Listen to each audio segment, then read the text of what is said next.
ராமதாஸ்க்கு advice பண்ணுறவங்க சரியில்லை. கட்சிக்காரரால் அன்போடு அழைக்கப்படுகிற சின்னம்மா, அதாவது சுசீலாவோட பிடியில் இருந்துட்டாரு. அப்பாவையும் பிள்ளையும் பிரித்தாங்க. ராமதாஸுக்கு ஸ்ட்ரென்த் இல்லை. அவர்கிட்ட எல்லா ஸ்ட்ரென்த்தெல்லாம் ஃபுல்லாக போயிடுச்சு. கூட்டமெல்லாம் அவர்கிட்ட இருக்குது.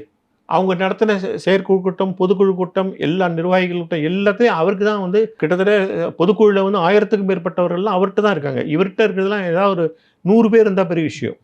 ஸோ எல்லா விதத்துலேயும் அவர் முந்திட்டார். அப்போ ராமதாஸ் இந்த எலெக்ஷனில் நம்ம விட்டு கொடுத்துடலாம், அப்புறம் பார்த்துக்கலாம் அப்படின்னு நினச்சிருக்கலாம். இவர் பிடிவாதமாக இருந்துட்டார். அதுக்கு காரணம் ராமதாஸ்க்கு அட்வைஸ் பண்ணுறவங்க சரியில்லை. ஆரம்பத்துலேருந்தே அவர் அதுவும் குறிப்பாக இந்த தேர்தலில் கட்சிக்காரரால் அன்போடு அழைக்கப்படுகிற சின்னம்மா, அதாவது சுசீலாவோட பிடியில் இருந்துட்டார்.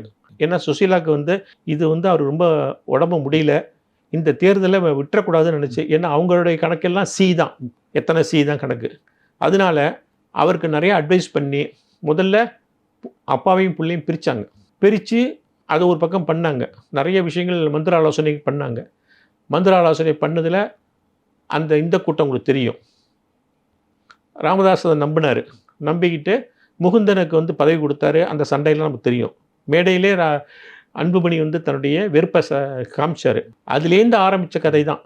அதுக்கப்புறம் ஒன்று ஒன்றா படிப்படியாக மேலே போய் இன்றைக்கி இந்த நிலைமையில் ஆயிடுச்சு.